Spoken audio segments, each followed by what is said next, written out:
വടശ്ശേരിക്കര കുമ്പളത്തമണ്ണിൽ ജനവാസ മേഖലയിൽ ഇറങ്ങിയ കടുവ ഒടുവിൽ കൂട്ടിലായിട്ടുണ്ട്. ഇന്ന് രാവിലെയോടുകൂടിയാണ് ഈ കടുവ കൂട്ടിലായത്. ഇപ്പോൾ ഈ കടുവയെ ഇവിടുന്ന് മാറ്റി മറ്റ് സുരക്ഷിതമായിട്ടുള്ള സ്ഥലത്തേക്ക് കൊണ്ടുപോകാൻ വേണ്ടിയുള്ള ശ്രമങ്ങൾ വനംവകുപ്പിൻ്റെ നേതൃത്വത്തിൽ നടക്കുകയാണ്. കഴിഞ്ഞ കുറേ നാളുകളായിട്ട് വടശ്ശേരിക്കര കുമ്പളത്തമണ്ണിൽ കടുവ ഇറങ്ങുകയും ജനവാസ മേഖലയിൽ ഇറങ്ങി വളർത്തുമൃഗങ്ങളെ അടക്കം പിടിച്ചുകൊണ്ടുപോയി വലിയ തരത്തിൽ ഭീതി അവിടുത്തെ ആളുകൾക്ക് ഉണ്ടാവുകയും ചെയ്തിരുന്നു. ഇന്നലെ പട്ടാപ്പകൽ ജനവാസ മേഖലയിലേക്ക് ഇറങ്ങി വളർത്ത് ആടിനെ കടിച്ച് കൊന്ന ഒരു കടുവയാണ്. അതിനുശേഷം വനംവകുപ്പും ഇവിടെ നാട്ടുകാരും തമ്മിൽ ചെറിയ തരത്തിലുള്ള വാക്കുതർക്കം ഉണ്ടാവുകയും ഈ കടുവയെ കൂട് സ്ഥാപിക്കണം എന്നൊക്കെ പറയുകയും ഒക്കെ ചെയ്തിരുന്നു.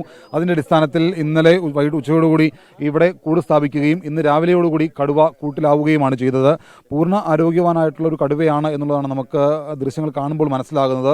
ഒട്ടും ശൗര്യം ചോരാതെ കടുവ ഇപ്പോഴും ആ കൂട്ടിനകത്ത് തന്നെയുണ്ട്. ഇനിയിപ്പോൾ ഒരു JCB കൊണ്ടുവന്ന് അതുപോലെ തന്നെ DFOയും മറ്റ് വെറ്റിനറി സർജനും അടക്കമുള്ള ആളുകൾ ഇവിടേക്ക് വന്ന് ഇതിനെ കൊണ്ടുപോകാൻ വേണ്ടിയുള്ള ക്രമീകരണങ്ങൾ നടത്തും. എന്തായാലും ഇപ്പോൾ ഇന്നലെ നിങ്ങൾ ആടിനെയാണ് നിങ്ങളുടെ എത്ര വളർത്തുമൃഗങ്ങളെ ആ കടുവ ആക്രമിച്ചിട്ടുണ്ട്? 1.5 മാസത്തിനുള്ളിൽ 2 വളർത്തുമൃഗങ്ങളെ. 1.5 മാസം മുമ്പേ നമ്മുടെ ഒരു പോത്തിനെയും ഇന്നലെ രാവിലെ 11:30 നമ്മുടെ ആടിനെ. ഇന്നലെ ഭീതിയായി ഒഴിഞ്ഞു, ആശങ്ക ഒഴിഞ്ഞോ? വളരെയധികം സന്തോഷം. ഇന്നിപ്പം പിടിച്ചത് നമുക്ക് വളരെയധികം സന്തോഷം. ഇന്നലെ നമ്മുടെ മെമ്പറും തന്നെ സംയുക്തമായ ഇടപെടൽ കാരണം ഫോറസ്റ്റുകാരുടെയും എല്ലാവരും ഇതൊരു റിസൾട്ട് നമുക്കുണ്ടായത്. വളരെയധികം സന്തോം. കടുവ ആന ഇറങ്ങുന്ന പോലെ എല്ലാ കടുവ ഇറങ്ങുന്നത് വലിയ ആശങ്ക ഉണ്ടാക്കുന്ന കാര്യമാണ്. നമുക്ക് കാണാം, ഈ പറഞ്ഞുകൊണ്ട് വരുമ്പോൾ നമ്മൾ പടക്കം എറിഞ്ഞിട്ടായാലും ഓടിക്കാം. ഇതിനെ നമുക്കൊന്നും ചെയ്യാൻ പറ്റില്ലായിരുന്നു. ഇന്നലെ പകൽ 11:30 നമ്മുടെ പണിക്കാരൻ മേയിച്ചുകൊണ്ടിരുന്നപ്പോൾ അതിനെ പിടിച്ചുകൊണ്ട് പോയത്. അതും ഇവിടെ അല്ല, നമ്മുടെ ഗേറ്റിൻ്റെ താഴെ. എന്തായാലും ഇങ്ങനെ കടുവയെ ഇവിടുന്ന് കൊണ്ടുപോവുകയാണ്. ഒരു വനമേഖലയാണ്.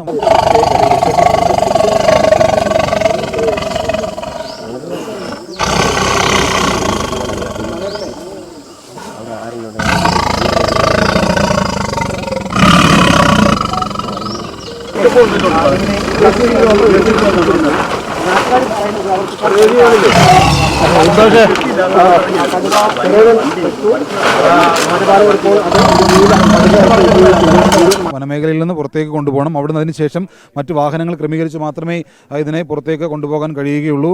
റേഞ്ച് ഫോറസ്റ്റ് ഓഫീസർ ജയൻ അടക്കമുള്ള ഉദ്യോഗസ്ഥരുടെ നേതൃത്വത്തിലാണ് ഇതിനെ ഇവിടുന്ന് പുറത്തേക്ക് കൊണ്ടുപോകാൻ വേണ്ടിയിട്ടുള്ള ക്രമീകരണങ്ങൾ നടക്കുന്നത്. അങ്ങനെ എന്തായാലും കൂട്ടിൽ അകപ്പെട്ട കടുവ പൂർണ്ണ ആരോഗ്യവാനായിട്ട് നിലവിലുണ്ട് എന്നുള്ളതാണ് നമ്മൾ മനസ്സിലാക്കുന്നത്. ജയൻ സാറേ, എന്തായാലും ഇതിനെ പരമാവധി വേഗം പുറത്തേക്ക് കൊണ്ടുപോകുക. എത്രയും പെട്ടെന്ന് കൊണ്ടുപോകണം. ഇറങ്ങിയ കടുവ തന്നെയല്ലേ ഇത്? അതെ.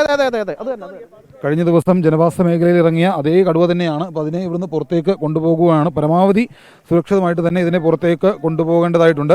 അങ്ങനെ ഇതിനെ പുറത്തേക്ക് കൊണ്ടുപോയി മറ്റ് ഇതിൻ്റെ ആരോഗ്യ പരിശോധന അടക്കം നടത്തിയതിന് ശേഷമായിരിക്കും മറ്റ് കാര്യങ്ങളിലേക്ക് വനം വകുപ്പ് കടക്കുക. എന്തായാലും വടശ്ശേരിക്കര കുമ്പളത്തമണ്ണിലുള്ള ആളുകൾ ഇപ്പോൾ പൂർണ്ണമായിട്ടും ആശ്വാസത്തിൻ്റെ ഒരു മണിക്കൂറിലാണ് കഴിയുന്നത്.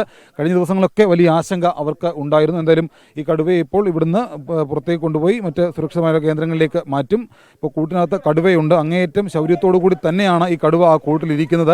നമ്മൾ നേരത്തെ ദൃശ്യങ്ങളൊക്കെ കണ്ടിരുന്നു. എന്തായാലും കടുവ ഇപ്പോൾ ഇവിടുന്ന് പുറത്തേക്ക് കൊണ്ടുപോവുകയാണ്. വടശ്ശേരിക്കര കുമ്പളത്തമണ്ണിൽ നിന്ന് ശ്രീലാലിനൊപ്പം ഷിജോ കുര്യൻ, 24.